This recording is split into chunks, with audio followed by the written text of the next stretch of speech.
चलो, जय हिंद दोस्तों, स्वागत है आपका आपके अपने YouTube channel exam express pro में। साइंस में आज आपका नया टॉपिक है विशिष्ट ऊष्मा। विशिष्ट ऊष्मा जो है ऊष्मा का ही एक पार्ट है। तो चलिए जानते हैं विशिष्ट ऊष्मा के बारे में। तो टॉपिक हो गया आपका विशिष्ट ऊष्मा। विशिष्ट ऊष्मा होता क्या है? देखिए, जब आप किसी पदार्थ को गर्म करते हैं तो उस पदार्थ को जब आप गर्म करोगे, अगर उस पदार्थ का द्रव्यमान एकांक है, क्या एकांक है, क्या चीज़? द्रव्यमान, और उसे गर्म करने पर उसका तापमान 1 डिग्री सेल्सियस बढ़ जाता है।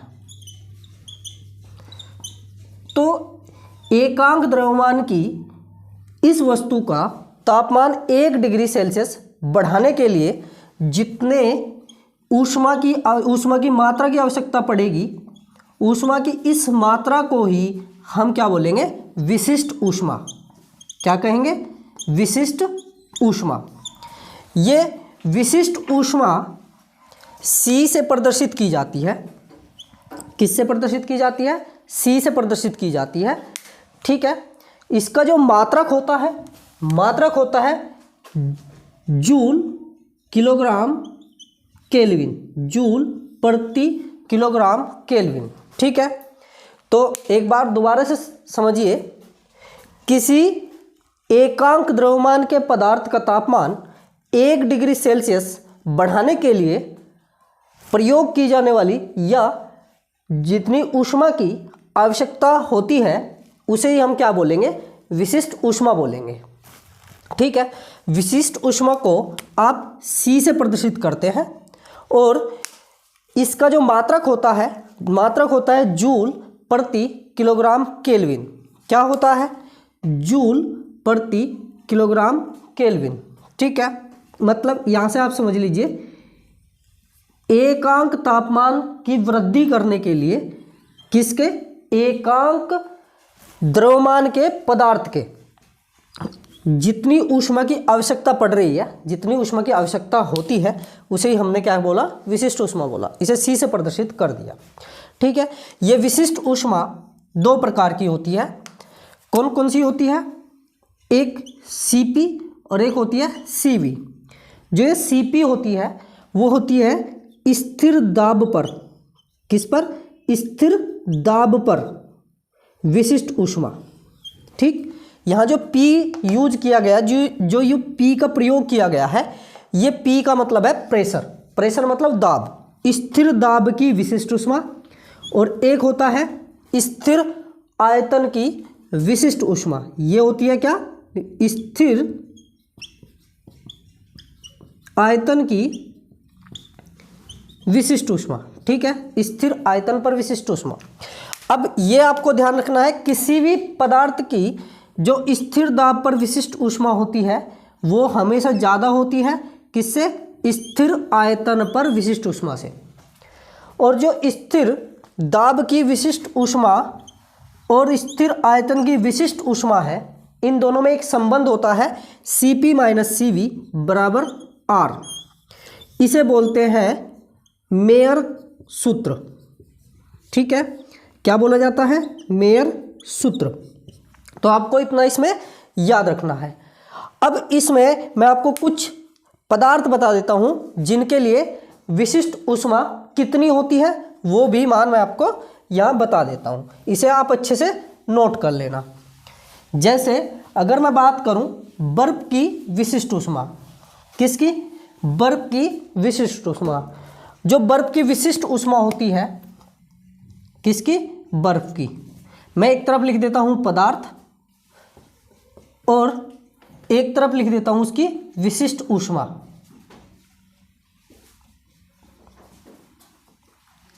ठीक है।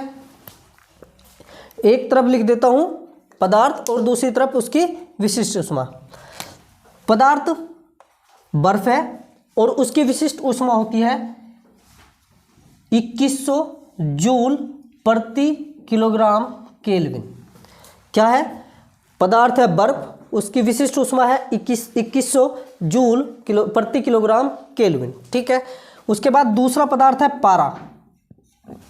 पारा जो होता है, पारे की जो विशिष्ट ऊष्मा होती है 140 जूल प्रति किलोग्राम केल्विन। उसके बाद आता है लेड। लेड को सीसा भी कहा जाता है। देखिए ध्यान से, सीसा, लेड को सीसा भी कहा जाता है। इसकी जो विशिष्ट ऊष्मा होती है वो होती है 130 जूल प्रति किलोग्राम केल्विन। उसके बाद आता है लोहा। लोहे की जो विशिष्ट ऊष्मा होती है वो होती है 460 जूल प्रति किलोग्राम केल्विन। ठीक है। उसके बाद आता है केरोसिन ऑयल। क्या है? केरोसिन, केरोसिन तेल। केरोसिन मतलब ये मिट्टी का तेल होता है, मिट्टी का तेल कहे या केरोसिन तेल कहे, केरोसिन ऑयल कह दे। इसकी विशिष्ट ऊष्मा होती है 210 जूल प्रति किलोग्राम केल्विन। उसके बाद आता है आपका जल। जल की जो विशिष्ट ऊष्मा होती है वो बहुत ज़्यादा होती है। जल की विशिष्ट ऊष्मा होती है 4200 जूल प्रति किलोग्राम केल्विन। ठीक है, ये हो गई जल की विशिष्ट ऊष्मा। तो सबसे ज़्यादा विशिष्ट ऊष्मा किसकी होती है? जल की। और आपको मैं बता दूं कि जो एक ये बर्फ की विशिष्ट ऊष्मा और जल की विशिष्ट ऊष्मा क्वेश्चन में पूछी जा सकती है, किसी भी एग्जाम में पूछी जा सकती है। इस चीज़ को आप अच्छे से समझ लें, याद रखें। जल की और बर्फ की तो स्पेशली आपको याद रखनी है। देखिए जल की है 2100, बर्फ की है 2100 और जल की है 4200। 21 दूनी 42, यानी जो जल की विशिष्ट ऊष्मा होती है वो बर्फ की विशिष्ट ऊष्मा की दुगनी होती है। ठीक है, चलिए अब आपका ये आप अच्छे से नोट कर लें। अब आपका नया टॉपिक है, यानी इसी के बाद नेक्स्ट पॉइंट है आपका क्या? ऊष्मीय प्रसार। क्या है? ऊष्मीय प्रसार। ऊष्मीय प्रसार क्या होता है? अब जरा ऊष्मीय प्रसार को हम समझते हैं। आपने देखा भी होगा कि अगर हम किसी पदार्थ को गर्म करते हैं तो वो फैलना शुरू हो जाता है। क्या हो जाता है? वो फैलना शुरू हो जाता है। तो किसी भी पदार्थ को जब गर्म करते हैं, उसे ताप देते हैं या उसे ऊष्मा देते हैं, तो वो अपने आकार में, लंबाई में, क्षेत्रफल में, आयतन में वृद्धि करता है। ठीक है, तो वृद्धि किस किस में होती है? वृद्धि आकार में हो सकती है, वृद्धि आयतन में हो सकती, या इसे आप क्या कर लें, आकार को समझे, पहले लंबाई ले लें, क्योंकि आकार तो सभी में आ जाएगा। लंबाई में वृद्धि हो सकती है। ठीक है, क्षेत्रफल में वृद्धि हो सकती है, क्षेत्रफल में वृद्धि हो सकती है, और साथ ही साथ आयतन में भी वृद्धि हो सकती है। जब आप किसी पदार्थ को गर्म करते हैं तो इन तीन चीज़ों में वृद्धि हो सकती है। ठीक है, अब इसमें अगर किसी पदार्थ की सिर्फ लंबाई में वृद्धि हो रही है, किसी पदार्थ की अगर सिर्फ लंबाई में वृद्धि हो रही है, तो वस्तु का जो प्रसार हुआ उस प्रसार को बोलते हैं रेखीय प्रसार, यानी केवल लंबाई में वृद्धि होना। ठीक है, अगर लंबाई में केवल और केवल लंबाई में वृद्धि हो रही है तो उसे आप क्या बोलोगे? उसे बोलोगे रेखीय प्रसार। और अगर क्षेत्रफल में वृद्धि हो रही है तो क्षेत्रफल में वृद्धि को आप बोलोगे क्षेत्रीय प्रसार, क्षेत्रीय प्रसार। ठीक, और उसके बाद आपका आता है क्या? आयतन प्रसार। अगर आयतन में वृद्धि हो रही है, जैसे गैस वगैरह में वृद्धि होती है, गैस के आयतन में वृद्धि होती है, तो उसे बोलते हैं हम आयतन प्रसार। क्या बोलते हैं? आयतन प्रसार।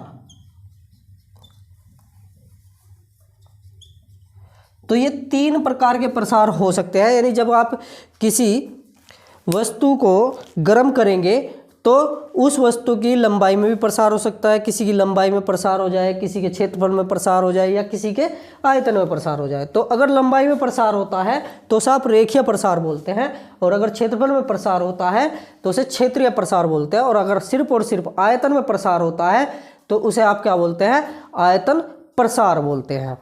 ठीक है, तो अब देखिए जरा, इसमें अगर हम रेखीय प्रसार की बात करें तो रेखीय प्रसार का मतलब मैंने बताया आपको कि लंबाई में जो प्रसार होता है।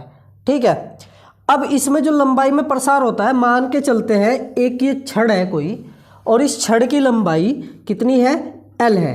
इस छड़ की लंबाई कितनी है, L है, और इसे हमने क्या कर दिया, तापमान दिया, यानी इसे गर्म करना शुरू कर दिया, इसके ताप में वृद्धि कर दी, तो इसकी लंबाई में परिवर्तन आ जाएगा।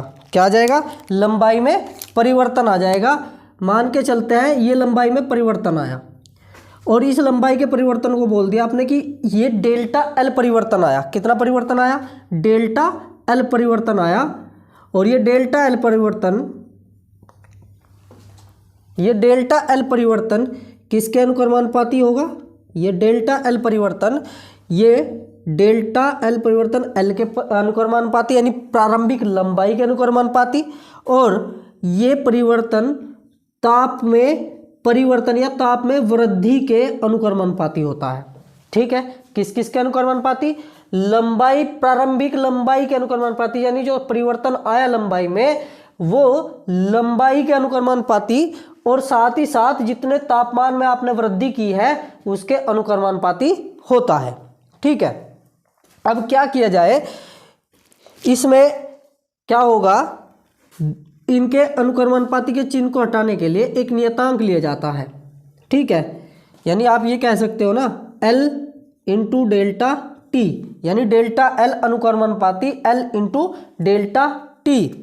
अब इस अनुक्रमानुपाती के चिन्ह को हटाने के लिए एक नियतांक लिया जाता है, जिसे क्या कहा जाता है, अल्फा। क्या कहा जाता है, अल्फा। ठीक, अब ये अल्फा क्या है, यहाँ पे ये अल्फा है आपका रेखीय प्रसार गुणांक। क्या हो गया, रेखीय प्रसार गुणांक। ठीक, अब इस रेखीय प्रसार गुणांक का सूत्र क्या बनेगा, इस रेखीय प्रसार गुणांक का सूत्र बनेगा, देखिए ये L इधर गुणा में है, इधर चला जाएगा डेल्टा L के साथ भाग में, और क्या डेल्टा टी भी कहाँ चला जाएगा, भाग में चला जाएगा। तो यहाँ से आपको पता चला कि जो रेखीय प्रसार गुणांक है वो है लंबाई में परिवर्तन बटे ताप में परिवर्तन, और गुणा में कौन आ जाएगा, प्रारंभिक लंबाई। ये क्या हो गया, रेखीय प्रसार गुणांक। ठीक है, उसके बाद ठीक इसी प्रकार अगर बात करें क्षेत्रीय प्रसार की, तो वो तो क्षेत्र में प्रसार होगा।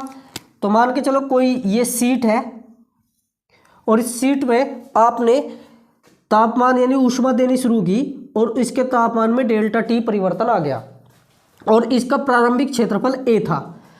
तो अब इसका जो क्षेत्रफल है वो बढ़ जाएगा, कब, जब आप तापमान में वृद्धि करोगे।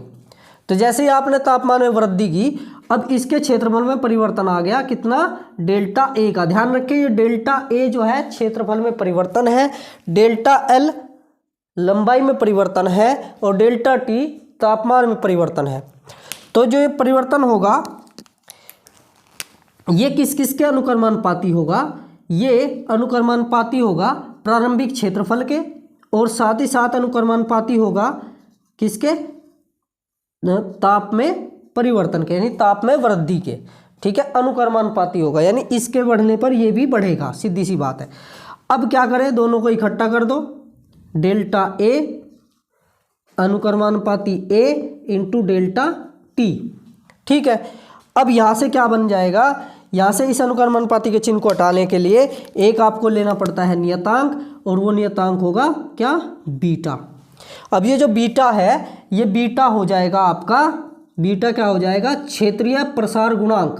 क्या हो जाएगा, क्षेत्रीय प्रसार गुणांक। ठीक, ये हो जाएगा आपका क्षेत्रीय प्रसार गुणांक।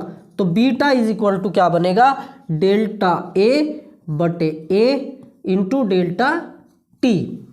ठीक है, तो यहाँ पे जो बीटा है वो क्षेत्रीय प्रसार गुणांक है। इसी प्रकार बिल्कुल इसी तरीके से यहाँ पे क्या आ जाएगा, आयतन प्रसार गुणांक बनेगा। आयतन प्रसार गुणांक का मतलब है जो आयतन में परिवर्तन होगा वो अनुक्रमानुपाती होगा प्रारंभिक आयतन के, और साथ ही साथ ताप में परिवर्तन के अनुक्रमानुपाती होगा। फिर इसमें भी यही कंडीशन आप अप्लाई करेंगे, क्या कि डेल्टा वी अनुक्रमानुपाती वी इंटू डेल्टा टी। फिर इसी अनुक्रमानुपाती के चिन्ह को हटा लेंगे और क्या लेंगे, यहाँ पे एक नियतांक लेंगे जिसका नाम होगा गामा।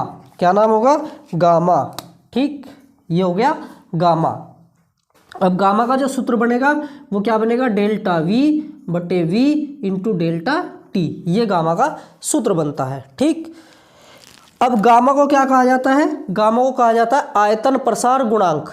ठीक, अब उसके बाद अब यहाँ पे आपको एक बात ध्यान रखनी है, जो ये तीनों मैंने गुणांक बताए, इसके लिए अल्फा, इसके लिए बीटा और इसके लिए गामा, तो इन तीनों में एक रिलेशन, एक संबंध होता है, अल्फा अनुपात बीटा अनुपात गामा। इसका संबंध होता है 1:2:3। किसका संबंध होता है, 1:2:3। ठीक है, मतलब क्या है, जो बीटा होता है वो 2 अल्फा के बराबर होता है और जो गामा होता है वो 3 अल्फा के बराबर होता है। ठीक है, ये क्या हुआ, तीनों में संबंध आ गए। ठीक है, अब जो जल होता है, जल में एक गुण होता है बहुत ही मतलब ये कहेंगे बहुत ही इंपॉर्टेंट पॉइंट है, जो वो गुण होता है जल का, वो बहुत ही इंपॉर्टेंट होता है। ठीक है, वो क्या है भाई, जल का जो प्रसार होता है वो असामान्य है। जल का असामान्य प्रसार होता है। ठीक, अब जो ये जल का असामान्य प्रसार है वो किस तरीके से है, इसे समझते हैं। देखिए जरा, जब हम जल को गर्म करते हैं, अगर जल का तापमान 0 डिग्री सेल्सियस है, जल का तापमान 0 डिग्री सेल्सियस है, तो अगर आपने इसका तापमान कहाँ कर दिया, 4 डिग्री सेल्सियस तक बढ़ा दिया, तो आपने क्या किया, यहाँ पे तापमान को बढ़ाया। यहाँ पे क्या कर दिया, तापमान को बढ़ाया। तो इस टाइम, जिस टाइम ये 0 डिग्री सेल्सियस से 4 डिग्री सेल्सियस तक बढ़ रहा है ना, उस टाइम तापमान के बढ़ने पर आयतन जो होता है, क्या आयतन, वो घटता है। ये आपको ध्यान रखना है। जल का असामान्य प्रसार यही है कि अगर तापमान 0 डिग्री से 4 डिग्री सेल्सियस तक आपने बढ़ाया, तो उस टाइम क्या होगा, उस टाइम आपका हो जाएगा क्या, ताप के बढ़ने के साथ साथ आयतन घटता जाएगा। लेकिन अगर 4 डिग्री सेल्सियस से ऊपर की बात करें, 4 डिग्री सेल्सियस से ऊपर की बात करें, तो उस केस में जो तापमान है, तापमान के बढ़ने के साथ साथ आयतन भी बढ़ता है। जल का ये गुण बहुत ही इम्पोर्टेंट है, इस पे क्वेश्चन बहुत ज़्यादा पूछे जाते हैं। इसे बोलते हैं जल का असामान्य प्रसार। अब इससे आगे चलने से पहले मैं आपको बता दूं कि जो अल्फा, बीटा और गामा, ये तीनों प्रसार गुणांक जो मैंने बताए थे, इन सब का एक मात्रक होता है, क्या, degree Celsius inverse. Degree Celsius inverse यानी डिग्री सेल्सियस की घात -1। इस पॉइंट को भी आप नोट कर लें और इस पॉइंट को भी नोट कर लें। ये क्वेश्चन आपका बहुत ज़्यादा पूछा जाता है, ये पॉइंट जो है बहुत इम्पोर्टेंट है। ठीक है, ऊष्मा वाले चैप्टर में से एक क्वेश्चन आने के चांस पूरे रहते हैं। मतलब 0 डिग्री सेल्सियस से अगर ऊपर जाए तो क्या होगा, 0 डिग्री से ऊपर 4 डिग्री सेल्सियस तक जाने पर तापमान के बढ़ने के साथ साथ आयतन घटता है, और अगर 4 डिग्री सेल्सियस से ऊपर गए तो तापमान बढ़ने के साथ साथ आयतन भी बढ़ेगा। ठीक है, ये पॉइंट आपको ध्यान रखना है। उसके बाद नेक्स्ट पॉइंट है आपका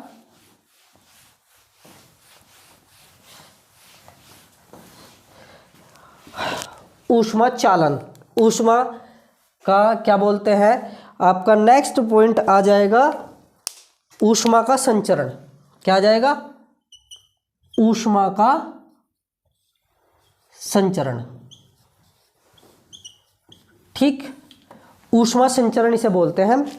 ऊष्मा संचरण हम कितने तरीके से कर सकते हैं? ऊष्मा संचरण 3 प्रकार से हो सकता है। ऊष्मा संचरण कितने प्रकार से हो सकता है? 3 प्रकार से हो सकता है। एक है आपका चालन, दूसरा है आपका संवहन, और एक है आपका विकिरण। ऊष्मा का जो संचरण है वो 3 प्रकार से होता है, एक चालन, एक संवहन और एक विकिरण। अच्छा, अगर हम बात करें चालन की, तो चालन कैसे होता है? चालन मुख्य रूप से ठोसों में होता है, ठोसों में। जैसे आप इसे समझे, जैसे एक लोहे की आपने छड़ ली, और लोहे की छड़ को आपने एक सिरे से गर्म करना शुरू कर दिया, तो आप देखेंगे थोड़ी देर बाद क्या होगा, ये इसका दूसरा सिरा भी गर्म हो जाएगा। ठीक है, तो पहले आप इसे ये समझे कि जो ऊष्मा का संचरण है वो हम 3 विधियों से कर सकते हैं, चालन, संवहन और विकिरण। और जो संचरण है उसमें क्या होता है कि ऊष्मा का एक स्थान से या एक वस्तु से दूसरी वस्तु तक पहुंचना, या एक स्थान से दूसरे स्थान तक पहुंचना, यानी स्थानांतरण। एक तरीके से ऊष्मा का स्थानांतरण। ठीक है, तो आपने क्या किया, जो चालन की अगर हम बात करें तो चालन में आपने क्या किया, एक लोहे की छड़ को एक सिरे से गर्म करना शुरू किया, तो आप कुछ टाइम बाद पाएंगे उसका दूसरा सिरा भी गर्म हो जाएगा। मुख्य रूप से धातुओं में होता है, यानी जो ठोस होते हैं धातुओं में ऐसे ही होता है। तो अब इसमें हम क्या समझे, देखो ये ऐसा क्यों होता है कि हमने एक तरफ से गर्म किया और दूसरी तरफ से अपने आप गर्म हो गया। इसमें क्या होता है, देखिए इसमें कण जो है एक स्थान से दूसरे स्थान पर नहीं जाते। इसमें पदार्थ के कण जो है एक स्थान से दूसरे स्थान पर नहीं जाते। सिर्फ क्या होता है, जैसे ये कण गर्म होना शुरू हुआ तो यह अपनी ऊर्जा, जैसे गर्म होने पे ऊष्मा प्राप्त करेगा, ऊष्मा प्राप्त करते ही अपनी ऊष्मा से प्राप्त ऊर्जा जो है अगले कण को देता रहेगा। लगातार ये कण एक दूसरे को ऐसे ऐसे या ऊष्मा देते रहेंगे, और अंततः क्या होगा, इसका जो ये वाला सिरा है, दूसरा सिरा है, वो भी गर्म हो जाएगा। मतलब चालन विधि में कणों को अपना स्थान छोड़ने की आवश्यकता नहीं पड़ती, सिर्फ और सिर्फ कण एक दूसरे के संपर्क में आने से ही क्या हो जाते हैं, गर्म हो जाते हैं। यानी इस प्रकार जो ऊष्मा का स्थानांतरण हो रहा है, जिसमें कणों को अपना स्थान छोड़ने की आवश्यकता नहीं है, इस प्रकार की विधि को हम क्या बोलते हैं, चालन। इस प्रकार ऊष्मा के संचरण को हम क्या बोलेंगे, चालन। ठीक है, उसके बाद आता है आपका संवहन। संवहन में क्या होता है, जिसमें कण जो है अपना स्थान छोड़ देते हैं। जैसे कि आपने देखा होगा कि एक बर्तन लिया और उस बर्तन को आपने क्या करना शुरू कर दिया, गर्म करना शुरू कर दिया। उसमें आपने जल भरा, आपने क्या किया, जल भर लिया और उसे आपने क्या कर दिया, गर्म करना शुरू कर दिया। तो क्या होगा, जो बर्तन में सबसे नीचे जल के अणु होंगे या कण होंगे, सबसे पहले वे गर्म होंगे। ठीक है, और गर्म होने पर हल्के हो जाएंगे और ये ऊपर पहुंचना शुरू कर देंगे। ठीक है, फिर उसके बाद इसके ऊपर की जो कणों की परत होगी वो नीचे आ जाएगी, फिर वो गर्म होगी और फिर वो सबसे ऊपर आ जाएगी। यही प्रक्रिया लगातार चलती रहेगी। तो आपने यहाँ देखा कि कणों का क्या हो रहा है, अपनी जगह अपना स्थान छोड़ना पड़ रहा है। कणों को अपना स्थान क्या करना पड़ रहा है, छोड़ना पड़ रहा है। तो जब कणों को अपना स्थान छोड़ना पड़ रहा है तो इस प्रक्रिया को, इस प्रकार जो ऊष्मा का संचरण चल रहा है, कणों को अपना स्थान छोड़कर जाना पड़ रहा है, तो इस प्रक्रिया को, इस विधि को आप बोलते हैं संवहन। ठीक है। तो उसके बाद नेक्स्ट आपका आता है विकिरण। ऊष्मा का संचरण जो विकिरण होता है, विकिरण क्या होता है, जब ऊष्मा विद्युत चुंबकीय विकिरणों के रूप में चलती है। ठीक है, विद्युत चुंबकीय विकिरणों के रूप में चलती है या विद्युत चुंबकीय कणों के रूप में चलती है, तो इस प्रक्रिया से आपको क्या समझना होगा, विकिरण। ऊष्मा संचरण क्या हो गया, विकिरण विधि से चल रहा है। जैसे इसका एग्जाम्पल आप बहुत अच्छे से समझ सकते हैं, जैसे सूर्य से आने वाली जो ऊष्मा है, सूर्य से आने वाली जो ऊष्मा है वो हमें विकिरण के रूप में ही प्राप्त होती है। ठीक है, इसे बोलते हैं विकिरण। अब जैसे कि आपने देखा होगा आजकल सर्दियों के दिन चल रहे हैं, तो सभी क्या करते हैं, आग जलाते हैं और आग से अपने हाथों को सेकते हैं। तो हाथों को सेकना वो कैसे, हम ये थोड़ी है कि आग में ही अपने हाथ डालें, नहीं, हाथ जो है हम आग से दूर रखते हैं। तो हमें ऊष्मा कैसे प्राप्त होती है, तो हाथों को, जो हमारे हाथों को, जो हमारे शरीर को ऊष्मा प्राप्त हो रही है, उस वक्त वो विकिरण की सहायता से प्राप्त हो रही है। ठीक है, तो ऊष्मा का संचरण 3 प्रकार से होता है। वो क्या होता है, एक चालन, एक संवहन और एक विकिरण। ठीक है, तो ऊष्मा का ये टॉपिक आज का यहीं पे होता है समाप्त। धन्यवाद। और अगर आपको वीडियो अच्छी लगी हो तो आप वीडियो को लाइक करें, चैनल को सब्सक्राइब करें और ज़्यादा से ज़्यादा शेयर करें। धन्यवाद।